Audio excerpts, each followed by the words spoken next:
प्यारे सज्जनों,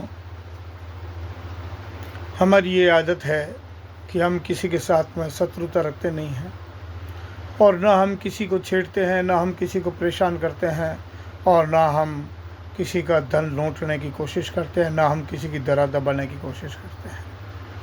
लेकिन जब कोई व्यक्ति हमारे से दुश्मनी खरीदता है, हमारी दरा दबाने का प्रयास करता है या हमारा धन लूटने का प्रयास करता है या हमारी जो हमारे भारत देश की जो विरासत है उसको कोई दबाने की, खसोटने की या ये फालतू की ऐसी वैसी जो गतिविधियाँ करता है,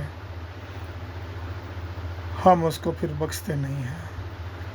और जो हमारे साथ में छेड़खानी करता है, जो हमारे साथ बदमाशी करता है, जो हमारे से ईर्ष्या भाव द्वेष रखता है, फिर हम उसको बख्शते नहीं हैं और फिर उसको मुंह की खानी पड़ती है और मुंह की खा कर के फिर वो हमारे से संधि करने का प्रयास करता है, हमारे से राजीनामा करने का प्रयास करता है और फिर हमारे साथ में प्रेम की भाषा बोलना चाहता है। तो फिर हम काट की हांडी बार बार नहीं चढ़ते, फिर हम उसको समझ लेते हैं कि इसकी आदत व्यवहार वगैरह कैसा है, तो फिर हम उसके मुंह के ऊपर भी नहीं थूकते हैं, फिर हम उसकी सुनते नहीं हैं। और अगर वो ज़्यादा ही करता है तो फिर हम हमारे मन में सावधान रहते हैं, लेकिन फिर उसके साथ में विश्वास नहीं कर सकते। यह हमारी आदत है। और जो हमारे साथ प्रेम रखता है, हम उसके साथ में दिन दूना और रात चौगुना उसको सहयोग की भावना रखते हैं और जहाँ तक हमारे पास में जितना सामर्थ्य है उसके अनुसार हम उसको भी हमारे बराबर लाने की कोशिश करते हैं। हम उसके साथ में कभी ईर्ष्या द्वेष की भावना नहीं रखते हैं।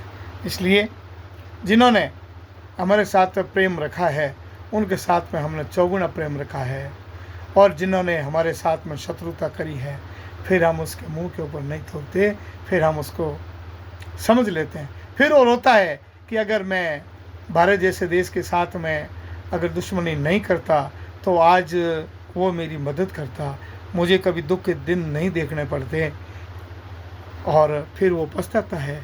लेकिन अब पछताए हो तो क्या भाई, चिड़िया चुग गई खेत।